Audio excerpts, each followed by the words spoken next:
وما خلقنا السماوات والارض وما بينهما لاعبین، ہم نے زمین و آسمان اور جو کچھ ان کے درمیان ہے یہ کھیل کے لیے پیدا نہیں کیا. ما خلقناہما الا بالحق، زمین و آسمان کی پیدائش کسی مقصد کے تحت ہوئی. ولکن اکثرهم لا يعلمون، لیکن اکثر لوگ اس حقیقت سے ناواقف ہیں. لیکن اکثر لوگ آپ دیکھیں ان کا کانفیڈنس لیول دیکھیں، آپ جس سے بھی پوچھیں نا وہ کہے گا جی بنو پتہ ہے سب کچھ. اور اللہ ہمارے اکثر لوگ ناواقف ہیں، وہ سیریس لے ہی نہیں رہے خدا کی اس کریشن کو کہ بھئی مر کے اللہ نے مقصد کے لیے پیدا کیا. مقصد کیا ہے؟ الذی خلق الموت والحیات لیبلوکم ایکم احسن عملا. ہم جانچنا چاہتے ہیں تم میں سے کون اچھے اعمال کرتا ہے، کون سے برے اعمال کرتا ہے. کسی نے کوئی مقصد بیان کیا ہوا ہے، کسی نے کہا جی وہ آپ نے جو مخلوق کی خدمت کے لیے اللہ نے پیدا کیا. کوئی کہتا ہے جی اولیاء اللہ کو مرتبے دینے کے لیے پیدا کیا. کوئی مقصد بیان کرتا ہے، وہ کوئی مقصد. او اللہ بندے اپنی فکر کرو تو اڈل کے بڑھنی ہے. ہر بندے نے اللہ کے حضور ثم لتسألن یومئذ عن النعیم، اس دن پھر قیامت والے دن تم سے تمہارے اعمال کے بارے میں پرسش ہو. اس لیے پیدا ہوئے ہیں اور تو کوئی مقصد ہی نہیں ہے، سیدھا سا مقصد ہے. چونکہ یہ کام موقع ہے نا، اس واسطے چھوڑ کے باقی مقصد بڑھا لینے. ٹھیک ہے، اب دیکھ لیں اللہ نے ذکر کیا نا کہ ہم نے زمین و آسمان کو باب مقصد پیدا کیا. یہ حق کے ساتھ، حق کی ٹرانسلیشن ہوتی ہے پرپسفل، با مقصد. قرآن کے بارے میں بھی آیا وَبِالْحَقِّ أَنزَلْنَاهُ وَبِالْحَقِّ نَزَلَ، ہم نے قرآن کو حق کے ساتھ اتارا اور یہ حق کے ساتھ اترا. یعنی مقصد کے لیے اتارا اور یہ اپنا مقصد لے کر آیا. اور مقصد کیا ہے؟ انسانیت کی ہدایت، آخرت کی کامیابی. تو اب یہ ذکر آیا نا کہ ہم نے زمین و آسمان کو کسی مقصد کے لیے پیدا کیا ہے، اور ساتھ ہی ذکر آ گیا ان یوم الفصل میقاتهم اجمعین، یقیناً فیصلے کا دن ان سب کے لیے مقرر وقت ہے.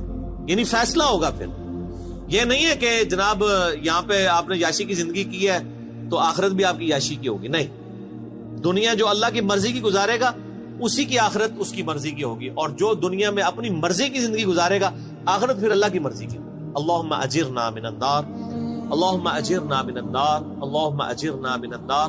اللہم من احییتہ منا فاحیہ علی الاسلام ومن توفیتہ منا فتوفہ علی الایمان. آمین. یوم لا یغنی مولا عن مولا شیئا، قیامت کا وہ دن ایسا ہوگا جب کوئی دوست کسی دوست کے ذرا کام بھی نہیں آئے گا. ولا هم ينصرون، نہ ہی ان کی مدد کی جائے گی. الا من رحم اللہ، ہاں جس پہ اللہ رحم کرے بس اللہ ہی کے رحم پہ ہوگا، کوئی کسی کے کام نہیں آئے گا. آپ کہتے رہے کہ شیخ عبد القادر جیلانی فرماتے ہیں کہ جی میں اس وقت تک جنت میں نہیں جاؤں گا جب تک اپنے سارے مرید نہ لے جاؤں. تسی پاویں جھوٹ مارتے رہو. نہ شیخ عبد القادر جیلانی کی جرت تھی کہ وہ یہ بات کرتے، جھوٹی منسوب کر دی ہے. اللہ فرما رہے جس پہ اللہ ہی رحم کرے انہ هو العزیز الرحیم، بے شک وہی عزت والا ہے، غالب ہے اور رحم فرمانے والا ہے. غالب اتنا ہے جب چاہے پکڑ سکتا ہے، رحم یہ ہے کہ ڈھیل دیتا ہے. اچھا ان ظالموں سے پوچھیں، یہ ویسے تو بخاری مسلم کی حدیث بیان کر رہے ہوتے ہیں کہ قیامت دن نبی بھی کہہ رہے ہوں گے نفسی نفسی، تو شیخ عبد القادر جیلانی کہہ رہے ہوں گے کہ میرے مرید میرے مرید، وہ نہیں نفسی نفسی کر رہے ہونے. ان کا مرتبہ جو ہے وہ حضرت ابراہیم علیہ السلام، عیسیٰ علیہ السلام، موسیٰ علیہ السلام سے زیادہ ہے. یار مت ماری ہوئی ہے تو اللہ دے بندے اپنی بھی عقل استعمال کرو. بزرگوں کے بارے میں کیا کانسیپٹ انہوں نے کیا ہوا ہے اور وہاں نبیوں کے بارے میں کیا کانسیپٹ. یہ بڑا خطرناک معاملہ ہے. بخاری مسلم دونوں میں حدیث ہے اے میری بیٹی فاطمہ اس بات پہ نہ اکڑنا کہ تم اللہ کی نبی کی بیٹی ہو، اگر اللہ نے پکڑ لیا میں تمہارے کچھ کام نہیں. اب اور آپ کو کس طریقے سے یقین نبی علیہ السلام دلائیں تو اب آپ مانیں گے کہ کوئی کسی کی وجہ سے کوئی دھونس کے ساتھ کسی کو جنت میں نہیں لے کے جا سکتا. شیخ عبد القادر جیلانی یا کسی بزرگ بابے کا مرتبہ جس کو آپ سمجھتے ہیں حضرت فاطمہ کے برابر ہو سکتا ہے، حضرت فاطمہ کی جوتیوں کے برابر بھی نہیں ہو سکتا.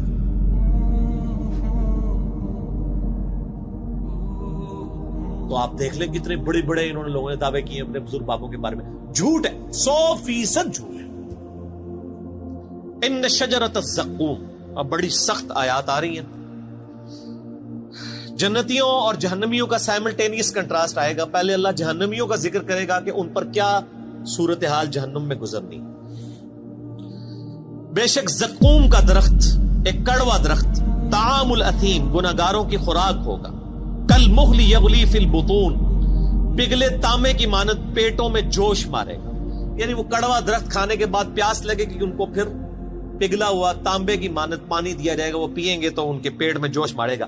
کغلی الحمیم، اور وہ کھولتا ہوا پانی گرم جوش مارتا پانی ہوگا.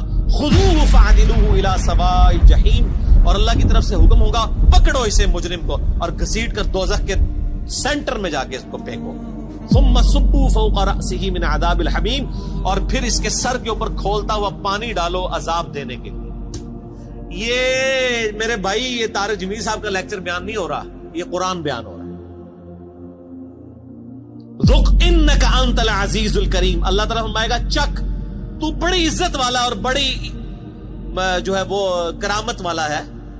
یہ تنزیہ جملہ اللہ کی طرف سے بولا جائے گا کہ دنیا میں تو نے بڑے دعوے کیے ہوئے تھے نا کہ میں جناب کر دیا گا، میں کر دیا گا، تو بڑی عزت والا ہے نا، دیکھ تیری عزت افزائی میں کر رہا ہوں. تیرے سر کے اوپر کھولتا ہوا پانی ڈالا جائے گا. اللہم اجرنا من النار، اللہم اجرنا من النار. ان ھذا ما کنتم بہ تمترون، یہ ہے وہ چیز جس کے بارے میں تم شک میں مبتلا ہو، یقین نہیں تمہیں آ رہا کہ ایسا ہوگا. تو کہتے جی اینڈ تے چھاڑ ہی دینا اللہ نے، بس ایویں تھوڑی تمکی شمکی ہوئے گی. بس یہ یہودیوں کا عقیدہ تھا. ان کو میں نے پھکی دنیا میں دی ہوئی ہے کہ آپ، وہ کہتے ہیں اللہ بڑا غفور رحیم ہے. یہ ماں دیکھو، ماں کوئی دوزخ میں پھینک سکتی ہے کسی بچے کو؟ اللہ تعالیٰ کیسے پھینکے گا؟ میں کہتا ہوں جی آخرت تو کسی نے نہیں دیکھی، میں آپ کو ویڈیو نہیں دکھا سکتا، قرآن تو موجود ہے نا، یہی پڑھ کے دیکھ لو. یہ کون ہے؟ یہ قرآن کس نے نازل کیا ہے؟ یہ جو آیات پڑھ رہی میں نے گھر بنائی ہیں جن کے اندر یہ سارا ذکر آ رہا ہے. تو میں ان کو دنیا میں ایک مثال دیتا ہوں کہ آپ کہتے ہیں نا ماں نہیں یہ چاہے گی، تو میں آپ کو دنیا سے ایک مثال دیتا ہوں کہ آپ اور میں بھی کبھی نہیں چاہیں گے کہ آپ کا کوئی دشمن ہو، اس کے 4-5 چھوٹے چھوٹے بچے ہوں، اور آپ اس کی دشمنی میں اس لیول پہ جائیں کہ آپ اس دشمن کی بیوی کو مار دیں. آپ کہیں گے نہیں یار اس کا کیا قصور ہے، اس کے بچوں کا کیا قصور ہے؟ رحم کھائیں گے نا کہ یار اس کی ماں مر گئی بچوں کی، ان بچوں کو بیوہ، جب یہ بچے جو ہیں وہ یتیم ہو جائیں گے تو جو ماں کے بغیر رہیں گے، اور نئی جب ستیلی ماں آئے گی ان کے ساتھ کیا سلوک کرے گی، ان کے مینٹل ماڈلز تک بدل جائیں گے. ترس کھائیں گے نا آپ اور میں، تو کھائیں گے نا. تو کیا اللہ تعالیٰ بھی ایسے لوگوں پہ ترس فرماتا ہے؟ کیا دنیا میں ہزاروں مائیں ایسی مر نہیں جاتی پریگنینسی کے دوران جن کے کئی چھوٹے چھوٹے بچے ہوتے ہیں؟ تو آپ کی ڈاکٹرائن مان لی جائے کہ اللہ تعالیٰ ماں سے بھی زیادہ رحم کرنے والا ہے، تو پھر کبھی کسی ایسی عورت کو موت نہیں آنی چاہیے جس کے 4 چھوٹے چھوٹے بچے ہوں. پھکی تو آڈے سارے بزرگوں کی کتاباں فارغ جائے. میں تمہیں پریکٹیکل مثال دے رہا ہوں، بتائیں مجھے ماں سے زیادہ پیار کرتا ہے جی، کس نے دوزخ میں پھینکے گا؟ وہ دنیا میں وہ کر رہا ہے آپ کے ساتھ، ہزاروں عورتیں مار رہا ہے جن کے چھوٹے چھوٹے بچے ہیں. اب رحم کدھر گیا؟ آپ نے رحم کا کیا کانسیپٹ سمجھا ہوا ہے؟ وہ ایک بوڑھی دادی اما ہے جو پسیج جائے گی، اور رحم فرمانے والا ہے میرے بھائیوں ان پر جو واقعی اس کی طرف رجوع لائیں. وہ ابو جہل کے اوپر رحم فرمانے والا نہیں ہے، وہ فرعون کے اوپر رحم فرمانے والا نہیں ہے، نبیوں کے ماننے والوں پر رحم فرمانے والا. ورنہ میں نے آپ کو پریکٹیکل مثال دے دی ہے. آپ کو آخرت کی ویڈیو میں دنیا میں دکھا رہا ہوں کہ دنیا میں ہزاروں ایسی مائیں مر رہی ہیں جن کے 5-5 6-6 چھوٹے چھوٹے بچے ہیں. اللہ تعالیٰ ان پہ کوئی رحم نہیں فرماتا کہ چلو یار بچے تھوڑے بڑے ہی ہو جائیں. تو یہ چیز اللہ نے دنیا میں دکھائی ہے اس لیے تاکہ آپ کو یقین آ جائے کہ اللہ تعالیٰ پسیج نہیں جاتا. ٹکوسلے تھے مسالہ بیان کرنی ہے بند کرو. ٹھیک ہوگا جی؟ اللہ تعالیٰ فرما رہا ہے ان ھذا ما کنتم بہ تمترون، یہ وہ تھا جس کو دنیا میں تم شک کرتے تھے. کیا شک کیا کرتے تھے؟ یا اللہ جو کچھ بھی ہیں تیرے بابو کی امت سے بخشے جائیں گے. اب سائملٹینیس کنٹراسٹ ان المتقین فی مقام امین، بے شک پرہیزگار امن کی جگہ میں ہوں گے. فی جنات و عیون، اللہ کی طرف سے باغوں میں اور چشموں میں. یلبسون من سندس و استبرق متقابلین، وہ باریک لباس پہنے ہوئے ہوں گے اور دبیس ریشم کا آمنے سامنے بیٹھے ہوں گے. یعنی ان کا جو لباس ہے جس طرح آج کل بھی ہوتا ہے، وہ کیٹی کی شلوار ہوتی ہے، اوپر ململ کا کرتا ہوتا ہے. اللہ فرماتا ہے موٹی ریشم کی ان کی یعنی تہمد ہوگی یا شلوار ہوگی یا پینٹ کوئی بھی ہوگی، اور اوپر کرتے ان کے باریک لباس ہو. کذالک، اور یوں ہی وزوجناہم بحور عین، ہم ان کو بیاہ دیں گے موٹی آنکھوں والی حوروں کے ساتھ. اب یہ حوروں کی ڈیٹیل کے لیے آپ طارق جمیل صاحب کے لیکچر دیکھیں. جو جس چیز کا ایکسپرٹ ہے اس کی طرف ریفر کرنا چاہیے. ادھر ہیں وہ ایکسپرٹ, وہ آپ دیکھیں. یدعون فیہا بکل فاکہۃ آمنین, اور وہ منگوا لیا کریں گے ہر قسم کا پھل اطمینان سے, جو ان کی خواہش ہوگی اللہ تعالیٰ ان کے سامنے رکھے. لا یذوقون فیہا الموت الا الموتۃ الاولی, وہ نہیں چکھیں گے وہاں پر موت کا ذائقہ بجز اس موت کے جو وہ دنیا میں چکھ چکے, بس ایک ہی موت.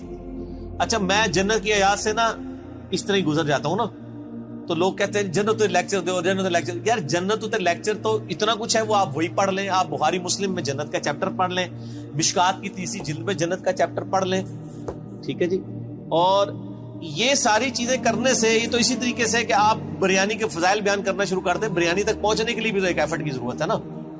تو وہ سب کو پتا ہے دنیا میں, میرا خیال ہے جنت کے بارے میں تو سب کو ہی پتا ہے, دوزخ کے بارے میں لوگوں نے انڈر ایسٹیمیٹ کی. تو جس چیز کی ضرورت ہے وہی کریں, اور یہی صحابہ کا طریقہ بھی ہے. بخاری مسلم اٹھا کے دیکھیں, جب حضرت عمر کو زخم لگا ہے تو ان کے پاس آ کے صحابہ کہہ رہے ہیں کہ آپ کی وجہ سے اللہ تعالیٰ نے اسلام کو اتنی شوکت دی ہے, رومن پرشین امپائر گری ہے, اور ہم اللہ سے امید کرتے ہیں کہ آپ اللہ کے حضور آپ تو بخشے بخشائیں. یہ بخاری مسلم دونوں میں ہے. اس زخم کی حالت میں انہوں نے کہا میں تو بس یہی چاہتا ہوں کہ جو کچھ میں نے اسلام کے لیے کیا نا, اس کے بدلے میں اللہ صرف میرے گناہ معاف کر کے مجھے برابر چھوڑ دے. جنت تو چھوڑ دو, بس مجھے برابر کر دے کہ میرے گناہ اور نیکیاں برابر ہو گئی ہیں, میں بریک ایون پوائنٹ پہ آ گیا ہوں. جنت کی بات تو حضرت عمر نے بھی نہیں کی ہے مرتے وقت, حالانکہ اس وقت ضرورت تھی کہ وہ جنت کی بات کرتا ہے, میں سیدھے ہی جنت ہی چلے آ جاؤ, اور جنت کی گارنٹی بھی ملی ہوئی تھی. یہ باتیں نہیں کسی کو یاد. جب ہم یہ باتیں کرتے ہیں ہمیں کہتے ہیں جی کڑوی کڑوی باتیں ہر وقت کرتا ہے. تو حضرت عمر بھی کڑوی کڑوی باتیں کرتے تھے, حالانکہ وہ تو موت کے وقت تھے, اس ٹائم تو ضرورت تھی وہ جنت کی باتیں کرتے. انہوں نے کہا بس مجھے اللہ برابر ہی چھوڑ لے رہا ہے, اتنا ہی کافی میرے. او بھائی عقل نہ ہوئے تھے موجے ہی موجاں, اور عقل ہوئے تھے سوچے ہی سوچا. جسے عقل ہو اس کو سوچ ہوتی ہے. حضرت عمر کو عقل تھی, آپ کو عقل نہیں, آپ کے بزرگوں کو, آپ کے واعظین کو, آپ کے علماء کو عقل نہیں ہے, اس لیے وہ آپ کو مٹھی لوریاں دیتے ہیں. ٹھیک ہے مست رہو, ٹھیک ہے, انہاں نال ہی ہو گے کیا عمل داڑے, ٹھیک ہے. وہ ہمارے ساتھ لوگ بات کر رہے ہوتے ہیں نا, یزید نو برا نہ کرو, ہم کہتے ہیں جی ٹھیک ہے اللہ آپ کا حشر یزید کے ساتھ کرے. نہیں, اگر ایڈے ہی کانفیڈنٹ ہے تو منگے کرو دعا کہ یزید اور اس کے خاندان کے ساتھ ہمارا حشر ہو. ہم کہتے ہیں حسین اور اس کے خاندان مولا علی کے ساتھ ہمارا حشر ہو. ہم تو کانفیڈنٹ ہیں, آپ میں اعتماد نہیں ہے.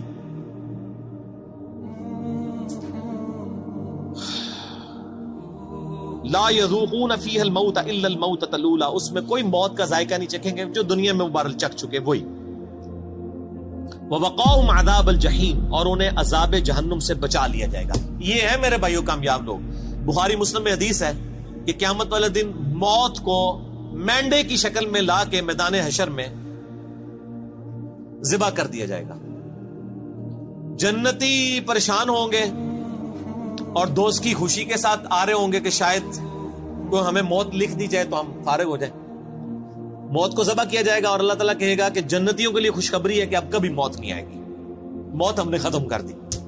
اور جہنمیوں کے لیے یہ بری خبر ہے کہ موت ہمیشہ کے لیے ختم ہو گئی ہے, اب تمہیں اسی عذاب میں ہی رہنا ہے, موت مانگنے سے بھی موت نہیں ہے. جنتیوں کے لیے موت کا ختم ہونا خوشخبری, اور جہنمیوں دوستیوں کے لیے سب سے بری خبر.